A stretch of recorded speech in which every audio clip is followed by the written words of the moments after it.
ദിവസങ്ങളോളമുള്ള അധ്വാനവും പിന്നണിക്കാരുടെയും കോറസിന്റെയും ഒക്കെ പരിശീലനങ്ങളിലും ചിട്ടയായി കൂട്ടിനുണ്ടായിരുന്നു. 6 ക്യാമറകളിലായി FM productions ഒരുക്കിയ തത്സമയ ദൃശ്യവിരുന്ന് 2 മെഗാ സ്ക്രീനുകളിലൂടെ ദുബായ് അൽനാസർ റെസ്റ്റോറന്റിലെ തിങ്ങി നിറഞ്ഞ സദസ്സ് ആസ്വദിച്ചു.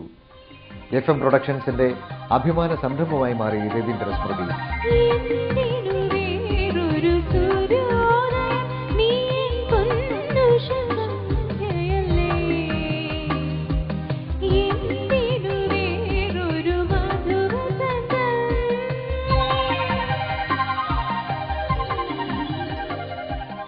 ഗൾഫിൽ ഇതുവരെയും സംഘടിപ്പിച്ച ഒരു പരിപാടി, പ്രത്യേകിച്ച് ശുദ്ധ സംഗീതം മാത്രമായുള്ള ഒരു പരിപാടിക്ക് ഇത്രയേറെ ശ്രോതാക്കളെ കിട്ടുന്നതും അവസാനം വരെ യാതൊരു അക്ഷമയും കാട്ടാതെ ഇരിക്കുന്നതും ഇതാദ്യമായിരുന്നു.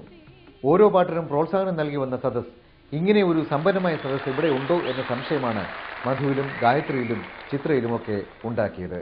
ഇങ്ങനെ ഒരു പരിപാടി സംഘടിപ്പിക്കാം എന്ന ധൈര്യം ലോകത്തിനു മുൻപിൽ കാട്ടുക എന്നതിൽ സംഘാടകർ പ്രത്യേക അഭിനന്ദനം അർഹിക്കുന്നു. എക്കാലത്തേക്കുമായി സൂക്ഷിച്ചു വെക്കാവുന്ന തരത്തിൽ DVD-യിൽ രവീന്ദ്ര സ്മൃതി പുറത്തിറക്കാനും സംഘാടകർക്ക് പദ്ധതിയുണ്ട്. ഏപ്രിൽ 14 ദൃശ്യവിരുന്നിന് ശേഷം.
മയൂരി സാഹിത്യം, സിനിമ, പാചകം, ഫാഷൻ, ആരോഗ്യം, കുട്ടിക്കോണ, ഫീച്ചർ, ജ്യോതിഷം. Mayuri, a magazine for international Malayali women.